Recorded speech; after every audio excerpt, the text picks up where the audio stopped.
دینی بھائیوں،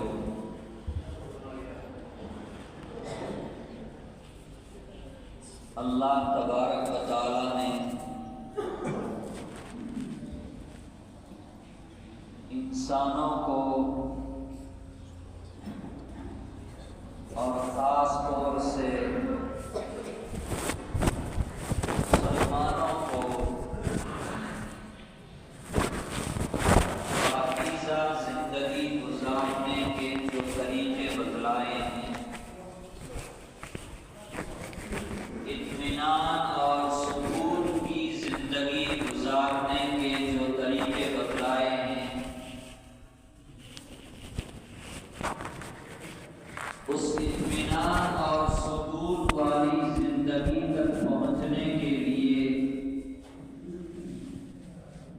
اس سے پہلے کچھ اسباب اور کچھ دوائی اللہ تبارک و تعالیٰ نے مقرر فرمائے ہیں، جن اسباب کو، جن چیزوں کو ہم اختیار کریں گے تو ہماری زندگی پاکیزہ رہے گی، پاک اور صاف رہے گی۔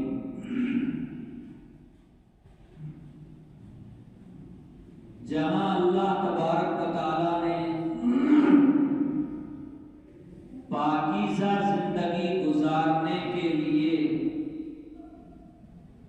کچھ کاموں کے کرنے کا حکم دیا ہے،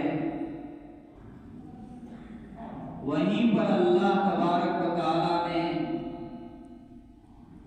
کچھ چیزوں سے،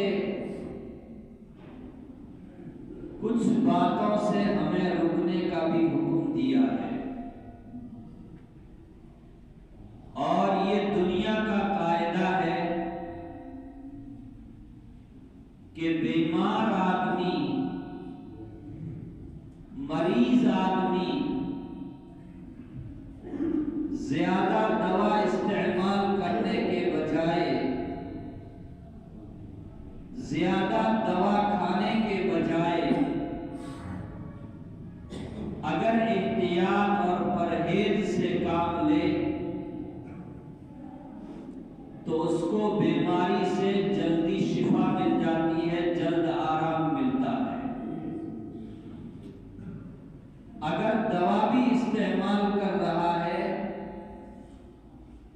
ڈاکٹر کا علاج جو تجویز شدہ ہے، اس علاج کے مطابق گولیاں، کیپسول اور سیرپ وغیرہ ساری چیزیں استعمال کر رہا ہے، لیکن ڈاکٹر نے جن چیزوں سے بچنے کا حکم دیا ہے، جو پرہیز اس کو بتایا ہے، اگر وہ اس کے اوپر عمل نہیں کرتا ہے تو اس کی بیماری جلدی سے ختم نہیں ہو سکتی ہے۔ اللہ تبارک و تعالیٰ نے بھی انسان کے مزاج کے مطابق، انسان کی طبیعت کے مطابق کچھ کاموں کے کرنے کا حکم دیا، معاشرے کو، اپنی زندگی کو، اپنی ماں بہنوں کی زندگی کو پاک رکھنے کے لیے کچھ کاموں کے کرنے کا اور کچھ کاموں سے رکنے کا ہمیں حکم دیا ہے۔ لیکن انسان کی ایک طبیعت ہے، الانسان حریص فیما منع، کہ جس کام سے اس کو منع کیا جائے گا وہ دوڑ کر کے اس کام کی طرف جانے کی جلدی کوشش کرے گا۔ یہ انسان کی طبیعت ہے، یہ اس کی ایک فطرت ہے۔ اللہ تعالیٰ نے ایک بہت برے کام سے، خاص طور سے مسلمانوں کو